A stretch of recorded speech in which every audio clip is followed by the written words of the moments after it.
Tonight on CTV, a local gym hosts a clothing drive for the holiday season. Then we explore tips on surviving the stress of finals. And later we dive into a potential new parking development.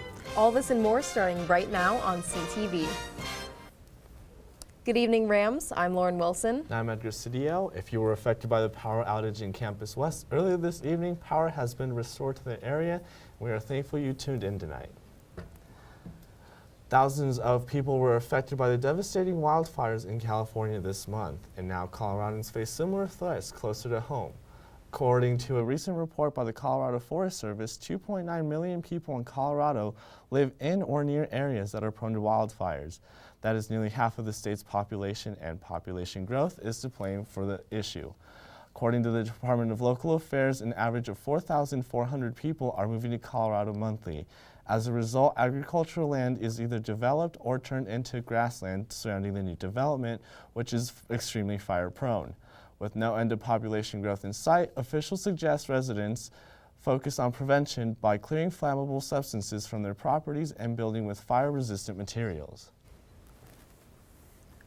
The holiday season is known as a time of giving to the less fortunate, but this year a community donation effort is being made in a place you might not expect.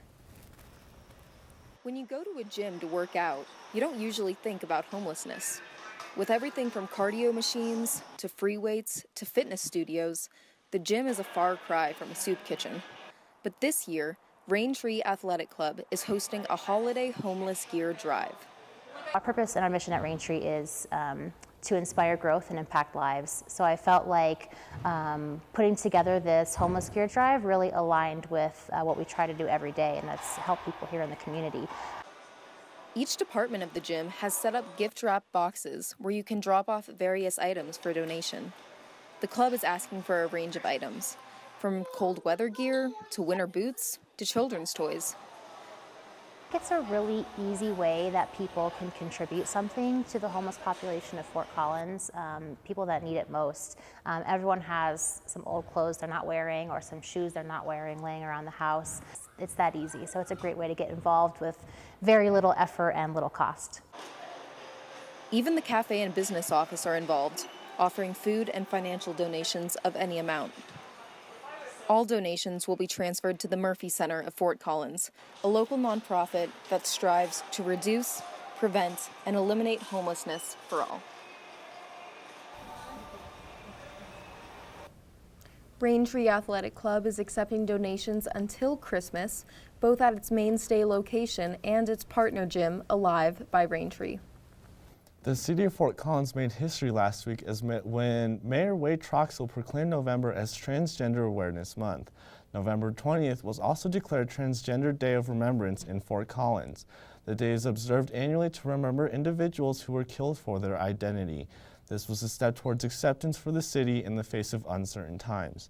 According to the New York Times report, the current presidential administration has rolled back protection for transgender individuals in the military, prisons, and schools. Moving forward, supporters hope City Council will fund inclusivity training and other initiatives to continue to make Fort Collins safe for people of all identities. With everything that goes on at a large university like CSU, sometimes it's easy to overlook advancements in research. But now the university is teaming up with Rocky Mountain Public Broadcasting Service to create a series called Conversation Starters. The program will spotlight the research going on at CSU in 1-minute segments designed to both entertain and inform the public about issues rooted in science. The segments are scheduled to air between full-length programming on RMPBS.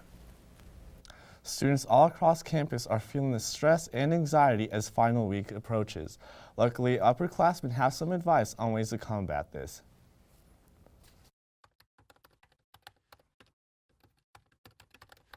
As the once vacant campus walkways once again became alive with bustling students, it appeared there was only one thing on everybody's minds. 2 words that elicited strong emotions in all students: finals week.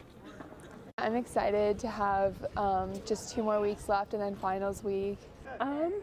I'm stressed for finals. With finals exams coming up, students on campus gave personal tips and tricks on how to combat finals week stress.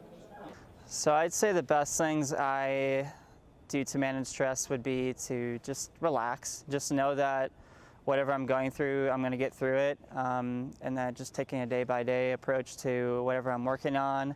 I like to make a lot of to-do lists. I also like going to the gym and working out. I say my biggest tip is to not procrastinate. I know it's really hard and everyone's just ready to get it done with, but just stay focused. Like, it's just 1 week of your semester that you got to work really hard, you got to work your butt off, and just know that it's just right around the corner is your weekend or your holiday, and just get through it.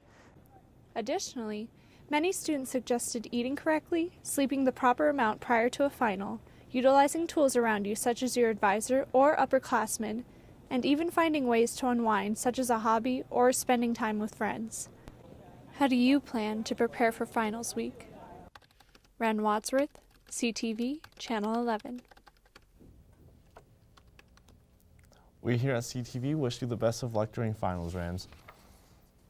Today marked the annual effort to fight hunger, sponsored by the Rams Against Hunger organization called Giving Tuesday. According to the organization, a staggering 1 in 10 CSU students struggles with food insecurity. Giving Tuesday allows people nationwide the opportunity to donate money, which is then used to give students nutritious meals from the CSU dining halls. Of the donations received so far, the majority came from faculty and staff, followed closely by alumni, with parents of current students coming in third place. So step it up, Mom. Donations are also being received from across the nation. More than $17,000 have been donated so far, and donations will continue to be accepted until midnight. Parking is an ever-present issue plaguing the CSU campus, but now the university hopes to convert 3 unused properties between Prospect Road and Lake Street into parking lots.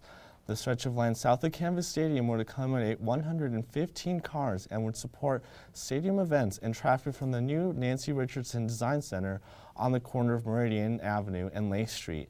Fred Haberecht, Director of Facilities Management, hopes that the lots will be for drivers with A parking permits. CSU will go through a site plan advisory committee before beginning construction this summer. Local residents will also have the chance to voice their opinions on the issue in a neighborhood meeting on December 12th.